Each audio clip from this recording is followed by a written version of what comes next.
I'm Ron Saunders, a member of the DWC Steering Committee. So welcome to the session on DWC governance. I'm going to pause again just for a moment, just to make sure that people have the opportunity to join this session. As I can see a number of people still sort of filing in on the participant list. Okay, I think we may as well get going, and I'm sure it looks like more people will be gradually joining in. So welcome again to this session about the governance of the DWC initiative. DWC is actually a very small virtual organization, but over the past year, we've been working to formalize our governance arrangements and also to expand the steering committee and to establish, or at least beginning to plan the establishment of an advisory committee. And so one of my colleagues, who you see on screen, Emil Tompa, has really led this effort. And Emil's going to be presenting some slides that kind of outline how we're approaching the governance of the initiative going forward, the steps that we've taken recently, the steps we're planning to take in the near future. And then we will have an opportunity for questions and answers and an open discussion, really, of ideas around the governance of the initiative going forward. So I think without further ado, I will turn it over to Emil.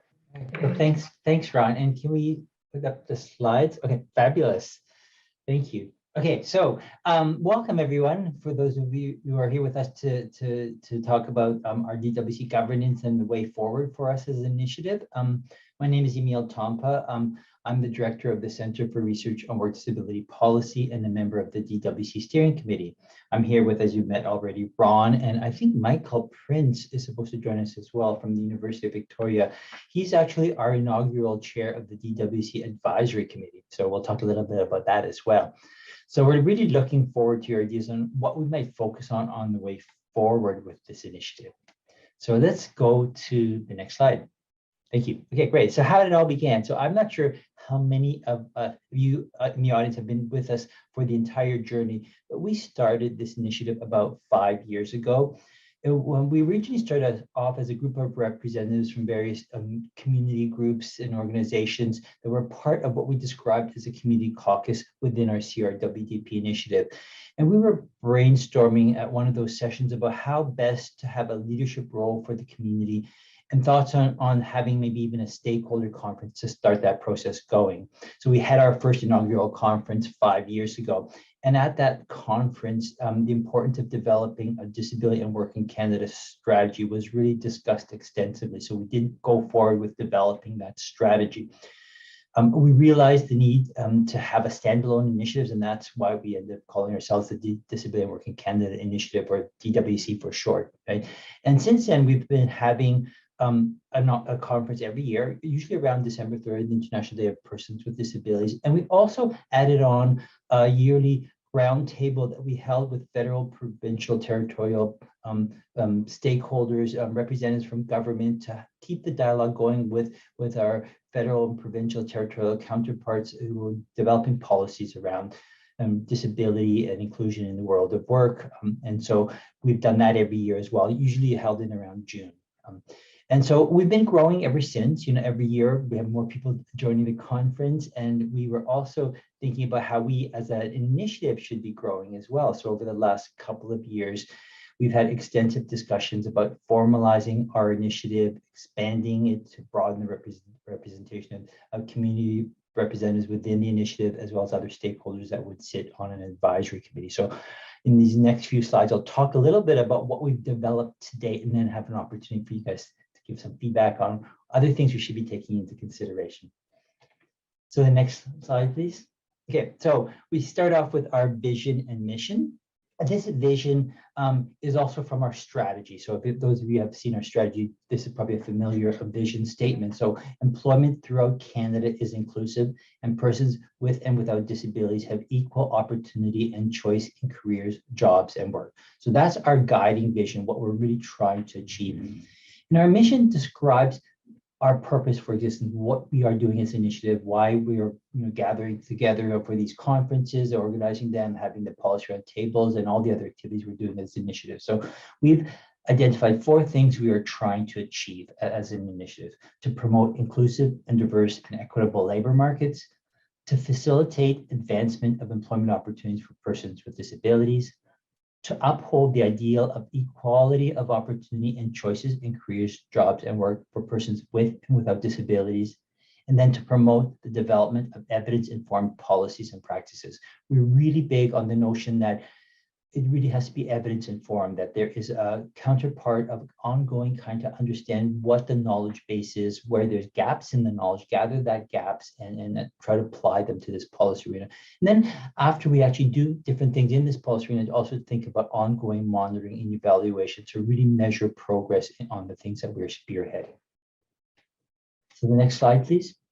So here are some of our activities. I've mentioned actually the conference and the policy roundtable. So in general, we're trying to support a forum for dialogue across stakeholder groups on inclusive employment in Canada. So this conference is a way of having that, some of that dialogue, the policy roundtable, and an opportunity to dialogue with policymakers at the federal, provincial, and territorial levels.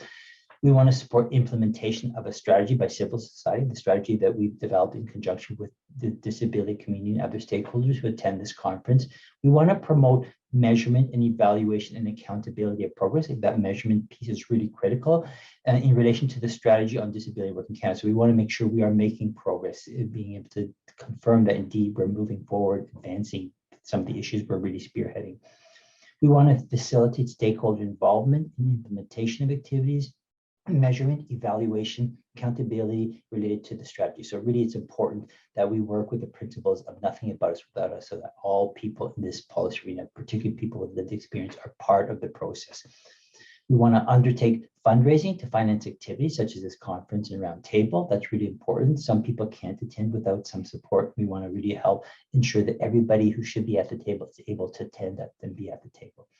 And then finally, we want to identify ways to financially support involvement of grassroots organizations. That's a really critical thing. There are some small community organizations that do not have the financial infrastructure to support active involvement in initiatives unless others can help provide some of those resources. That's what we're here for. Next slide, please. So some guiding principles that we've identified by which we operate. These are our fundamental principles that we try to uphold in everything that we do, right? So we want to operate in accordance with the UN Convention, the Rights of Persons with Disabilities. We want to focus on advancing the collective interests of developing employment opportunities for persons with disabilities, with real attention to gender and intersectional issues. Really, that's critical because obviously persons with disabilities have complex identities. The disability is not the only thing that defines them. So we have to take into consideration various facets of their social location. We want to seek to address inequalities that already exist in society while recognizing the power and resource imbalance amongst different members through activities spearheaded and supported by the DWC initiative. So for example, providing subsidies to support attendance at DWC events, ensuring persons' needs are accommodated at DWC events so that we have inclusive and accessible platforms, and above all, ensuring persons with disabilities are at the decision-making table. Absolutely critical. Next slide, please. Okay, so some of our core values that we've identified that we try to espouse in all our interaction within the initiative and beyond the initiative as well. So we really want to ensure openness towards opinions, reasoning, expressions of others. Members come from very diverse backgrounds with different experiences, and we want to be receptive to the diversity that they come from and understand and appreciate what they have to offer. We really want to give fair opportunity to all members and participants to express their opinions on matters discussed at meetings and other gatherings. And we seek to achieve consensus on important matters without compromising the integrity of the work at hand and creating value for our stakeholders. And then finally, the fourth principle is to promote inclusiveness and equality and recognitions of the contributions, outputs, and successes. So we're all collectively doing this together. We should all be realizing the benefits of it, and we want to recognize that's a collective effort that's we're doing here. And then the fifth principle is to support opportunities for all members to develop the expertise, contribute to areas of their interest, and build relationships within and beyond DWC. So we really want to help everybody who's involved to move forward in their own aspirations as well.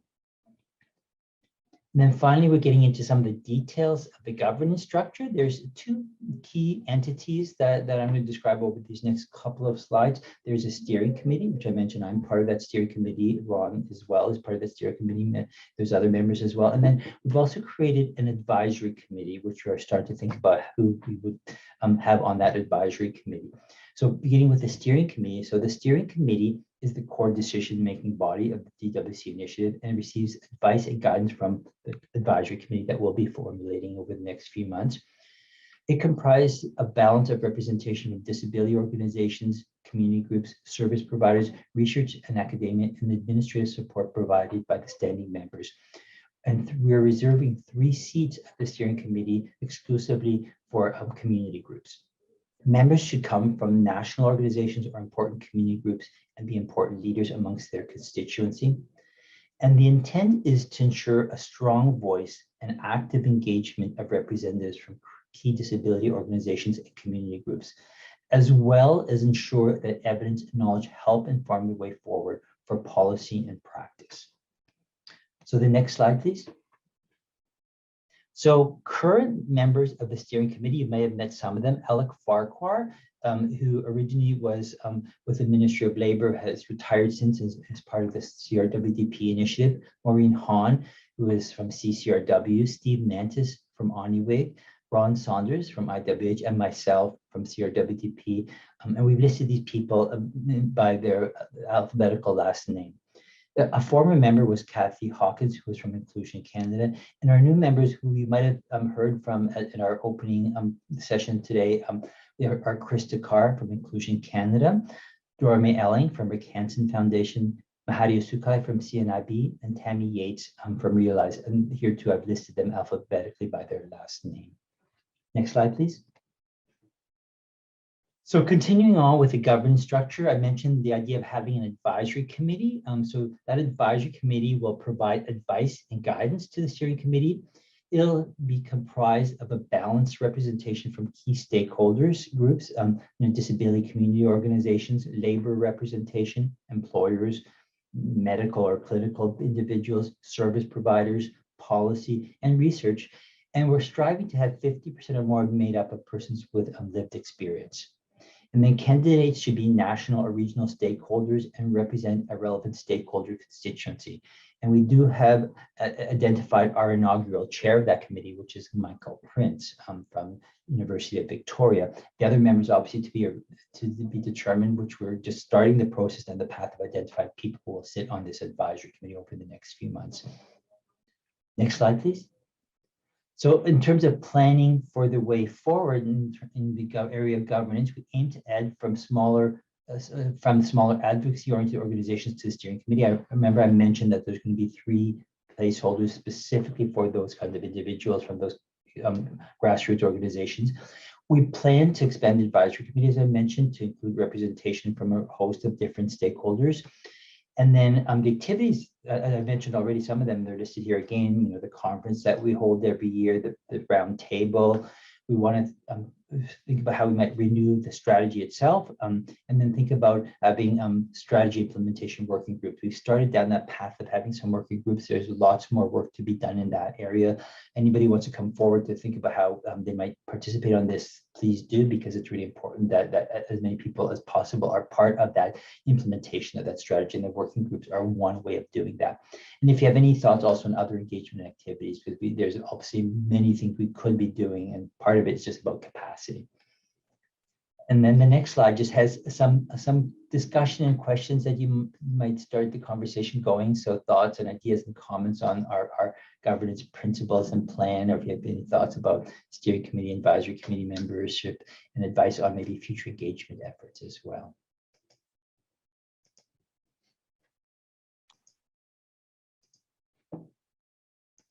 And so we are opening it up now to the audience to participate in the conversation.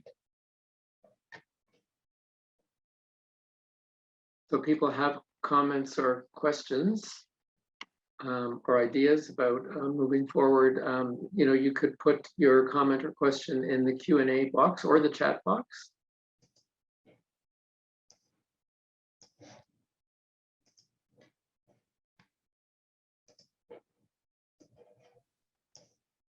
Do you know if Michael has joined us? I haven't seen. I don't think so.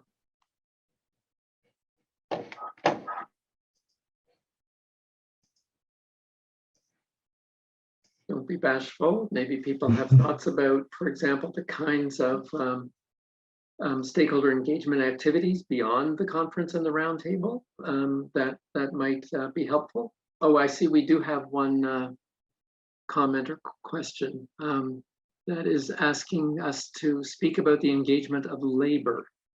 What role do they play or can they play? So, Emil, maybe you want to. I can start. Maybe you have some thoughts on it too. Yeah. I'm hearing a bit of an echo. Sorry about that.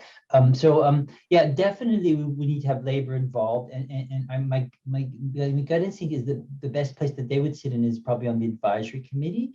This advisory committee in particular is meant to be a broad representation of all of the relevant stakeholder groups. And so labor is definitely employers as well, policymakers. So that would be a really great place to have several people from key labor organizations to be participating in this initiative. Ron, did you want to add to that?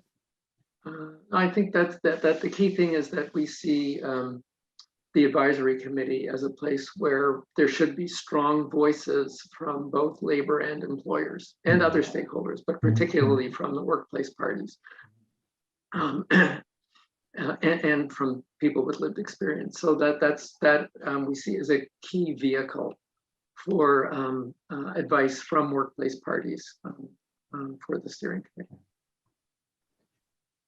There's a comment in the Q&A section. I'll just read it out. It says, I don't have a question, but I want to commend you for striving to have 50% or more of your advisory committee made up of persons with disabilities.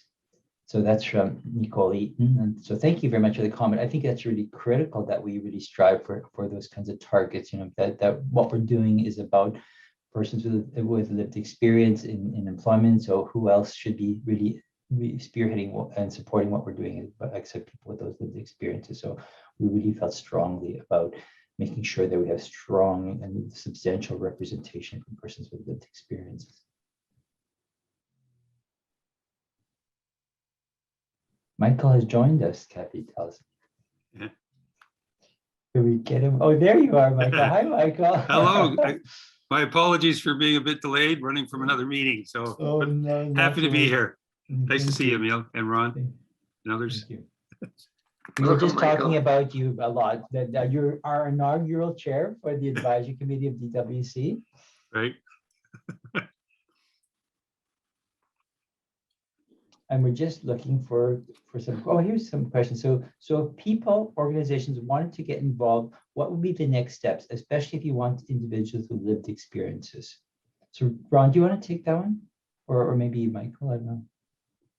I think probably you're the best for that. Okay, well, sure. No problem. That's it. Okay, so Yeah. so reach out to us. We have an email address. Is it info@dwcstrategy.ca?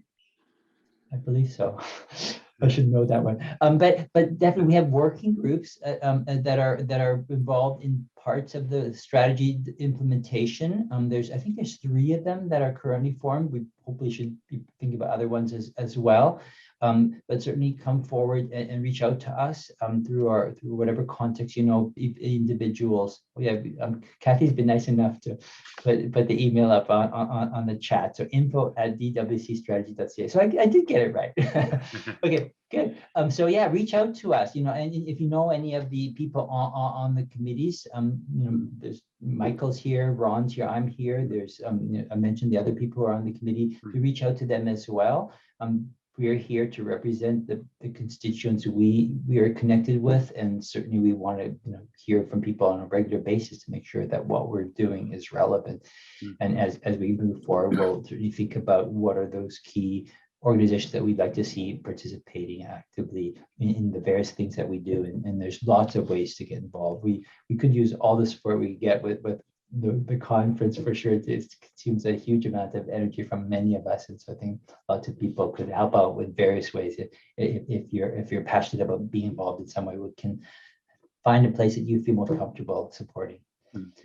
There's some questions here. So another one here from, was it? Oh no, I spoke about Nicole Eaton's question, but she's actually, Michael, it was before you arrived, that she's very pleased that we are looking to have 50% of the advisory committee be people with lived experience, which I think is really critical. Yeah, absolutely, absolutely. And I guess you'd add email across a diversity of disabilities and lived experiences. So, you know, yeah. So in terms of next steps, people can help get the word out, and with some attention to, a broad, inclusive, diverse range of people with lived experiences. Absolutely. Yeah. I came in just, I think Ron was talking about the workplace parties and the importance of strong voices from labor and employers. So absolutely. Yeah. We'll be turning to you, Michael, to help guide us through the development of the advisory committee. Yeah. Perhaps I should add that, you know, we've also made some effort to have people with lived experience represented on the steering committee. We're not at 50%, but we've worked to have some voice there from people with lived experience, and that will be a continued. We're still there's the 4 people that we've announced that are joining, but we're still looking to add a few others to the steering committee, and that I'm hopeful that among those others we will be able to continue to add voices of people with lived experience at that level also, and not just on the advisory committee. Great. Yeah. Kathy just suggested we ask people if they want to raise their hands. If we can actually open the mics for people as well, I guess, if people want to speak rather than type out their comments or questions. Yeah, so we could make you a panelist, and then you can become visible, and we could hear you, or you can choose to become visible, but we could you could join directly in the conversation as a panelist if you'd like. So just you can let us know by raising your hand or in the chat if you'd like to become a panelist for the purpose of the rest of this discussion. And we have a question from an anonymous attendee that asks, how do you ensure that you have intersectionality, multiple identities in your structures? What have you done specifically to do so? Well, that's a good question. Ron, did you want to try that one? Well, I mean, it is one of our principles, actually, that we pay attention to intersectional issues, and we've certainly tried to bring them into the annual conference. You know, and I hope that everybody can see that theme. You know, as you look at the conference program, particularly on day 4, which is going to emphasize that set of issues, but not only on day 4. But we've also looked in the steering committee, in the additions to the steering committee, and hopefully in the advisory committee as well, to inclusion in a broad sense, right?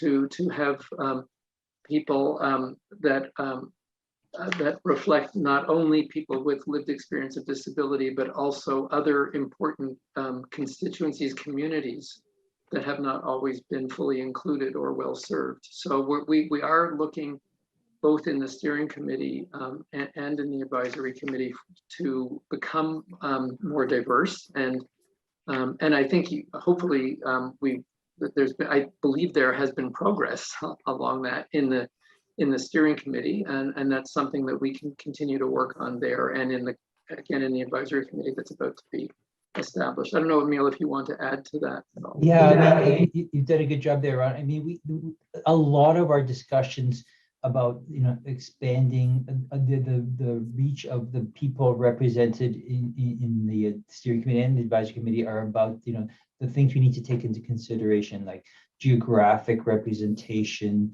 gender identity, you know, lived experiences, the diversity of different lived experiences, racialized minorities, the types of groups that are being represented as well. So there's been a lot of discussion to making sure that we're sensitive to the need to have that diversity amongst us within the initiative, both on the steering committee and on the advisory committee.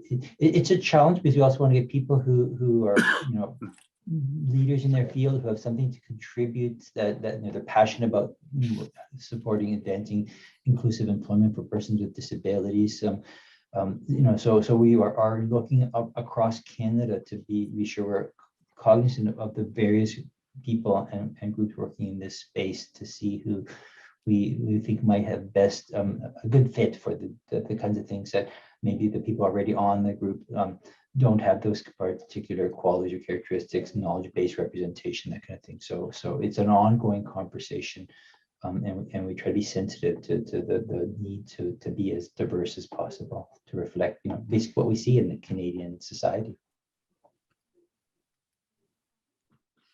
Mm-hmm.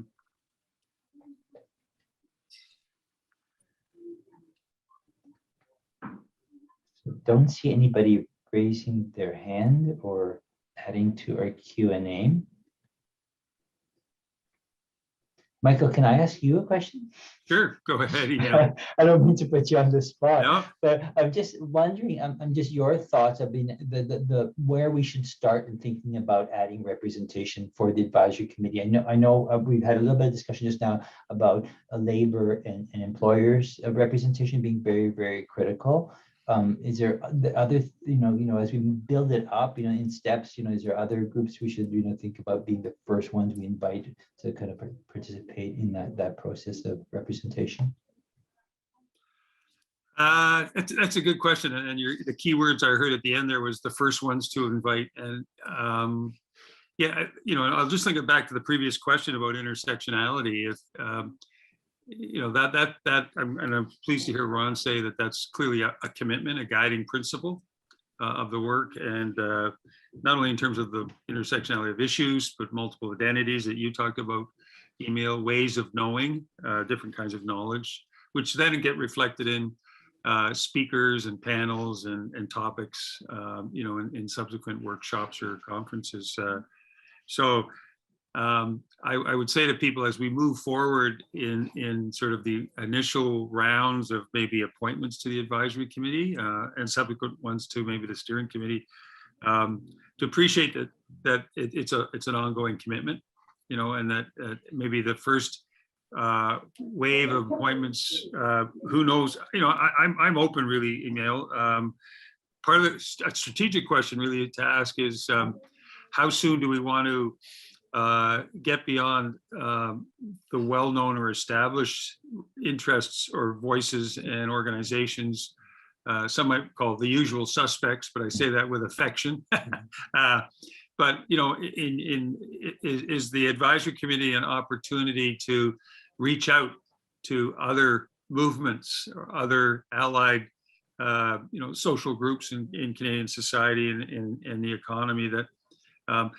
My own thought to that is, well, maybe we need to learn to walk before we run, and maybe we need to kind of get some established within what might be seen as the WD kind of community of stakeholders, and that there'll be plenty of choices within that sector or that community, and that and that would be a question to the steering committee too, is to outreach to other allied movements or communities, policy groups, sectors to think about that might add some innovation, ideas, and maybe unexpected places where some best practices are, or some promising practices are in workplaces.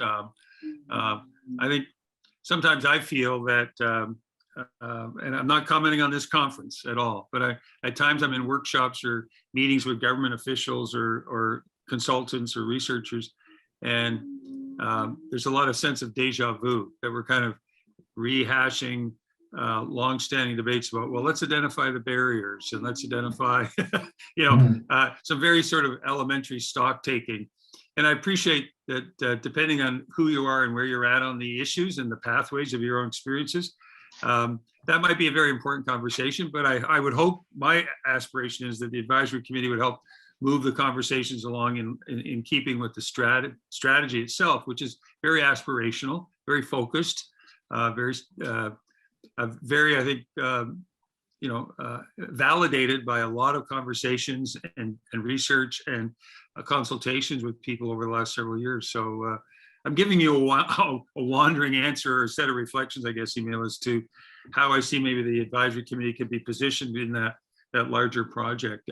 So I don't have, any specific particular names that I would say right now, but I'm very aware of the commitment to the representation of people with lived experiences, and wanting to make sure that, and we know this, as you know, from the evidence, the research evidence, there are some generic employment barriers, there are some generic accommodation needs, but there are also some that are very specific to particular experiences and conditions or impairments and workplace settings. So if not, we need that variety, we need that intersectionality to be respectful of the varied realities and experiences of people with disabilities in workplaces. So that's to me an easy quote business case for a representative, diverse, inclusive group of participants. And also thinking that, you said these working groups seem to be really important, in that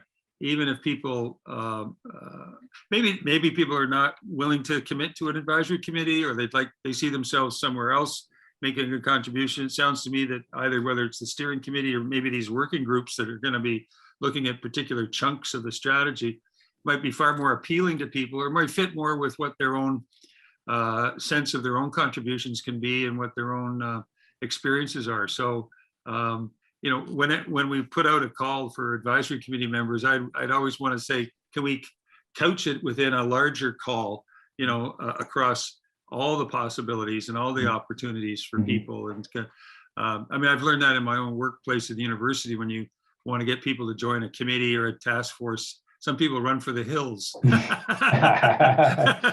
Other people are quite keen, and then and then you're then you say, well, there's other people that almost could be like friends of the committee who maybe don't want to commit full time or formally, but are allies, and have some.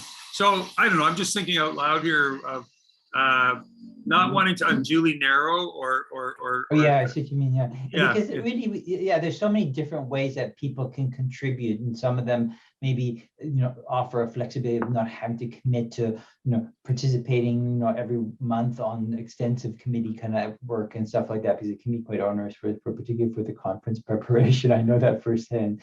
But certainly looking for champions out there to really spearhead what we're doing in different ways, kind of thing. And maybe that's what we need, is a sort of a champions roster, people who are spokespeople who go out there and speak about what needs to be done, and drawing attention to our efforts in this space. To give one example, Emil, some work I'm doing here in BC, working with Indigenous communities and looking at the intersectionality of Indigenous peoples with disabilities.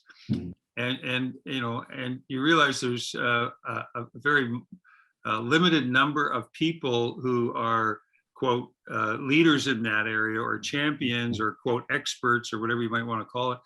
And so I'm very sensitive to, the already onerous expectations or burdens that we often look to someone, oh, could you come and join us too? Because we want someone that, like you, who represents a particular intersectionality of experience.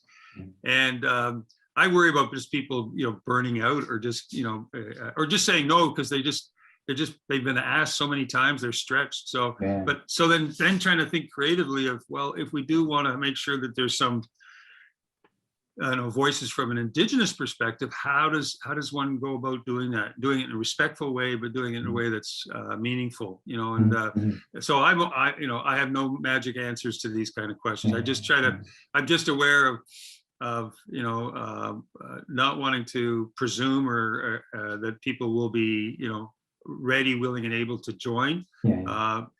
People will be in different places for that, but also maybe people who are sympathetic but just feel now's not the right time for them for whatever reasons. There's a lot of, as you know, a lot of fatigue and exhaustion out there with COVID, and with yet another variant now, and a sense that this is going to go into a third year. There's a lot of people who are quite stressed and exhausted, so we need to be mindful of that, I think, and try to be creative too. Zoom's helping, and Microsoft Team meetings help. These virtual get-togethers, I think, are really welcome for a lot of people. Not everybody, but that would be, something too. But this is a journey. We're starting an exciting journey, and just to be, maybe not to put too much expectations on ourselves of how fast and far we're going to get in the next in the next year. Trying to rein this in, yeah. I mean, realistic. It's good, realistic ambition, I guess. Yeah, I'm glad you mentioned the Indigenous thing. We're very conscious of that, and as you probably know, we have an Indigenous keynote on the 4th day, Neil Belanger. So we're really excited about that. I think it's really critical that we get the Indigenous voice in what we do. Yeah. I mean, I worked with Neil over the years in many capacities, and I'm with an organization right now that we have recently just established not only an Indigenous Advisory Committee, but we also, that group in turn, established an Elders Council, where they felt that, they've been brought in to be the Indigenous representatives for the Advisory Committee, but they in turn wanted to have some guidance and wisdom from elders. And so that was kind of an unexpected but very welcome idea. It was like, so that a second kind of level or layer of representation and voices came into play. And Neil would be a wonderful person to talk to and pick his brains, email, because he's a guy who is stretched across a wide waterfront of issues and groups that he engages with. I don't know how he does it. It's quite amazing. I know, we call on him a lot, so he's a person in demand. Yeah. Okay, so any more questions from the audience? Don't be shy. Raise your hand, type something into the Q&A or the chat function. We'd be happy to entertain anything you want to contribute.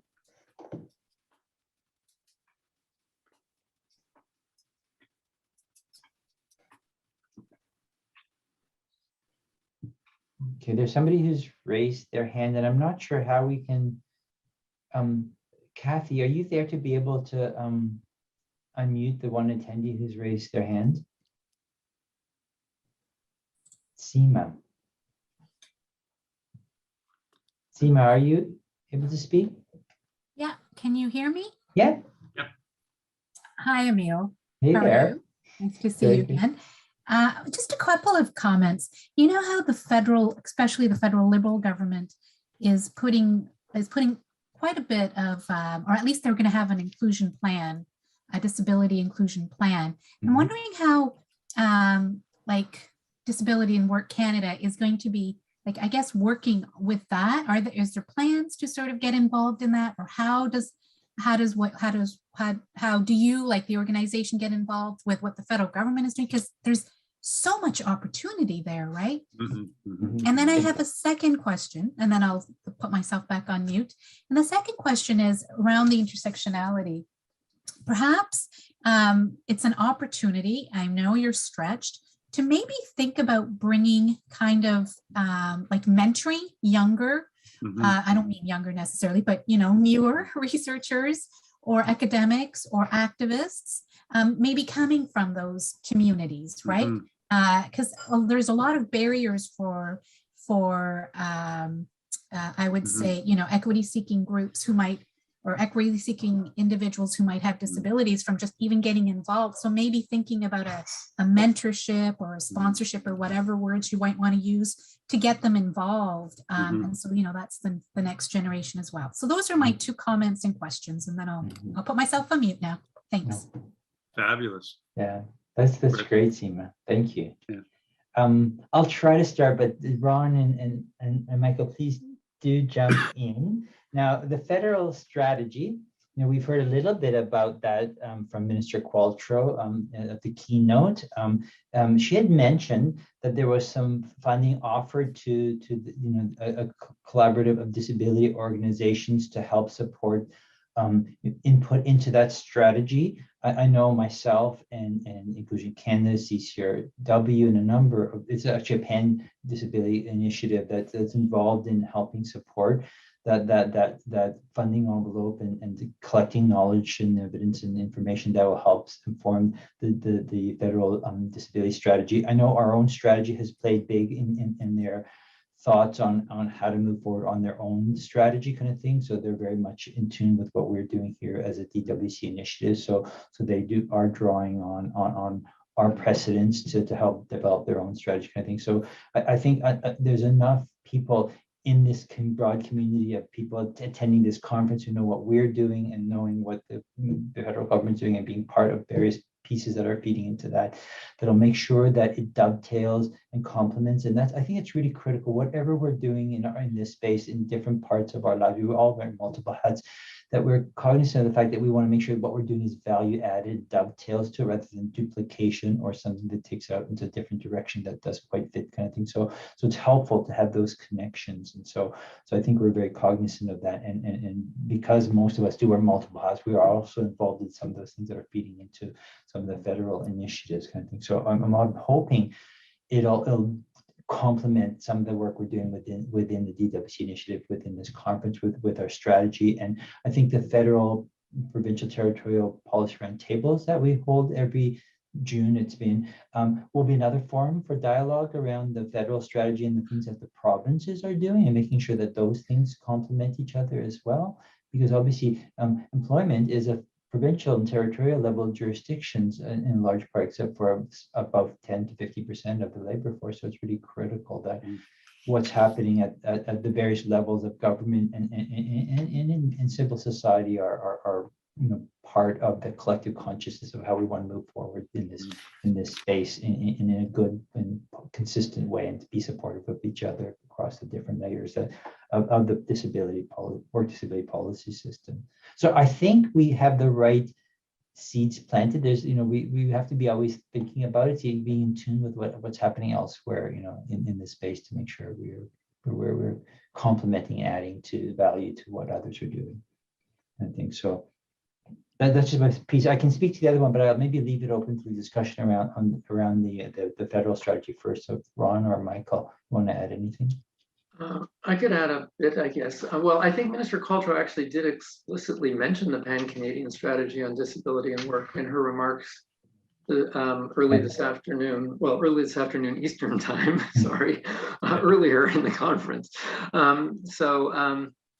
And that was good to hear. Not a surprise, because there has been a lot of engagement between the Disability and Work in Canada Initiative, the steering committee in particular, and federal policy officials. I think there's been quite a lot of engagement, and the roundtable is perhaps the most prominent example of that. Not the only one, but as Emile said, we've been holding this, convening this annual roundtable that's focused on government policy officials across the country. But we've had very good representation from the federal government in those annual roundtables, both ESDC, Employment and Social Development Canada, but also the Accessibility Standards Canada, right, which is responsible for developing standards around accessibility in the federal jurisdiction. And they were at the most recent roundtable last June, they were both speaking as well as participating about their initiatives and about how the work of DWC has influenced their work. So I think we've had quite good engagement with them, and as Emile said, and across the country. We've had really good representation almost in every province, I think, at the annual roundtables. So that's been a really important vehicle for us. I think perhaps I'll leave it at that in terms of. I should mention too that the Minister Qualtrough has a disability advisory group. Michael should know about it because he's on it, as well as Krista Carr, who's one of our new steering committee members, and Maureen Hahn, which is she's a longstanding member of the steering committee. So there's that connection too, that between what we're doing in our group and this common representation in that disability advisory group as well. So there's multiple layers there, I guess, that help people be informed about what's happening across this space. I would just echo that. We've got people who we were on that advisory group with Minister Qualtrough. It was started in April 2020, and it ran until the election was called this August. So, yeah, Krista, Maureen, and I, and Neil Boulanger was on that advisory group as well, as well as a number of other people. And yeah, employment quickly emerged. We were set up because of COVID and the pandemic, and then the deliberate slowdown of the Canadian economy, and obviously the impact it meant for Canadians with disabilities across a whole host of areas, whether it was healthcare, social supports, or employment. And so the employment or work piece quickly emerged, and Krista and Maureen and others were yeah, there was a strategic opportunity there. There was for that conversation to happen that Ron mentions. And so yeah, it is well known, and the minister, not surprisingly today, referred to the Pan-Canadian strategy. So I think that's very encouraging. In addition to the employment part of the action plan that the minister talks about, there's also part of it is to review the existing eligibility criteria and rules around federal programs and services for people with disabilities. And so, that age-old issue of work disincentives or barriers that exist in current programs that maybe discourage employers and or prospective employees to think about seeking work because they may lose benefits, or the transitioning of income support to work.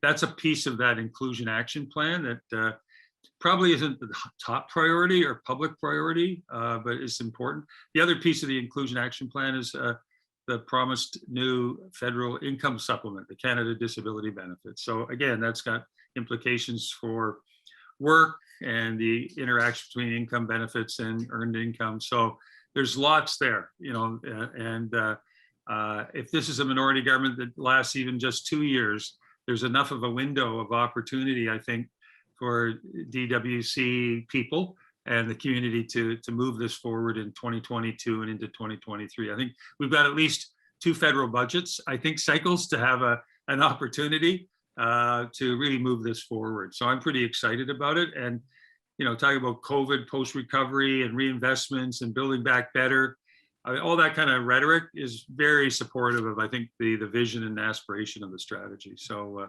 I'm pretty good. And one quick thing that Seema said, email about the mentoring of activists and young, I think that's a fabulous idea. And one thing I wrote down as she was speaking was it raises the question of honorariums or other ways of supporting, acknowledging that this is real work and real time for people, and that we need to acknowledge that some way, maybe an honorarium or something. But I just love that kind of succession planning, if we can call it that, from an HR point of view, but from a movement point of view, it's building capacity and creating that next generation of champions and leaders. So terrific, fabulous ideas. I think that's absolutely critical, and often creating those opportunities are really important, because otherwise they sometimes just don't have the stepping stones to get that. Like sometimes they're marginalized already, and they can't have the capacity to get to that stage of having a mentorship opportunity unless we reach out to them and identify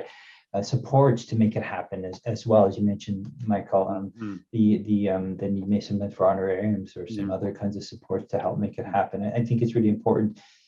Whether I think, Seema, you mentioned academics, but I think in general, in any facet of representation of different groups within this space, to have mentorship, whether it's for advocacy purposes or community representation or some other stakeholder representation. And I like the way that you use the word new rather than young, because I know it's an issue sometimes, because some people do start in different facets of their career at different ages, kind of thing. I know I got into just doing my PhD in my mid-30s, kind of thing. So it's not always a young person that will sort of be starting off their career in a certain space. It can be at any age, kind of thing. But just that they're new to that space, they may need some mentorship to help them move them ahead. They have the potential, they have the passion, and they just need that opportunity, and a mentor can make that happen.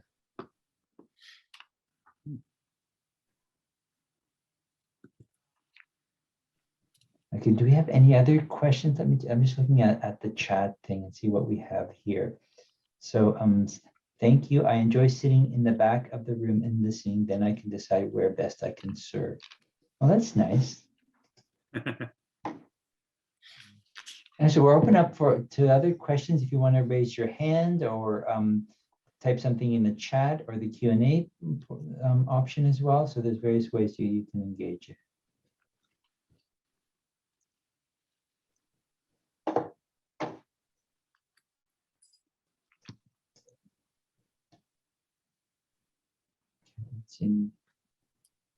Anybody raising their hands? Don't be shy.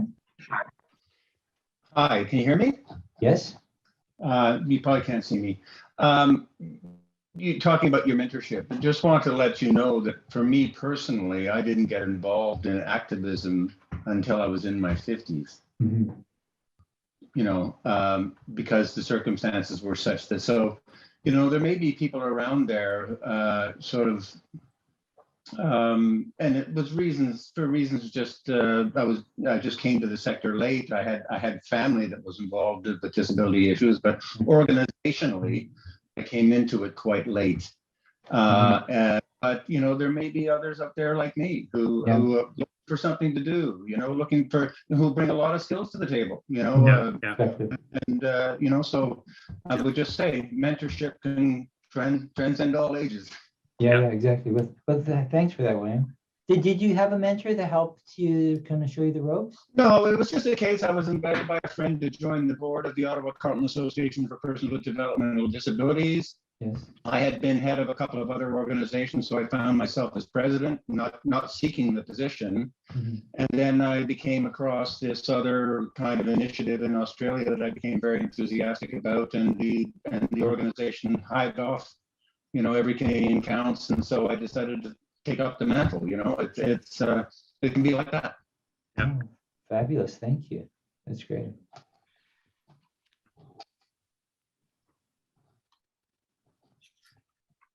Anybody else who has a comment, some ideas, questions?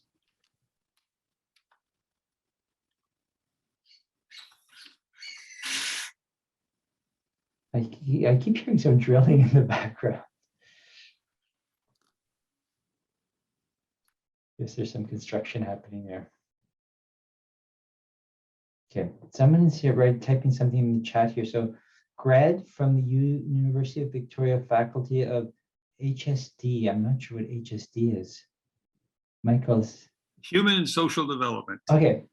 And I've actually been starting to investigate opportunities for a shift in a career from the frontline social work, currently child protection, including possibly furthering my education. This is fortuitous to be here and meeting you. Would it be possible to connect with you to discuss? Well, for sure, definitely. That's great. Michael's at UVic, so that's a good start. Well, maybe they want to come to Toronto. Well, that's good too. We've got lots of space here. Interested in looking at advocacy and policy development. That's great because that's what we're about, really. That's perfect. Yeah, definitely reach out.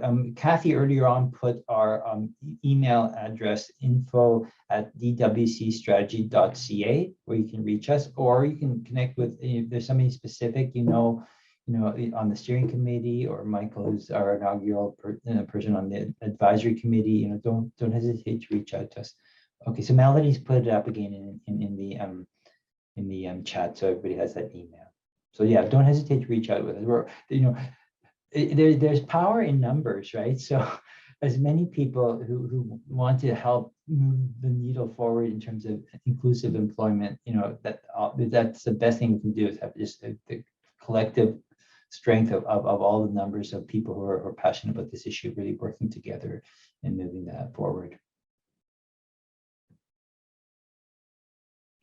So any other, we have about 5 minutes left before the end of our session. So we might, if there's any thoughts or comments that we can entertain to address some of the concerns, issues, ideas of how we can do a good job and move forward in the space that we're trying to advance of inclusive employment through the DWC initiative.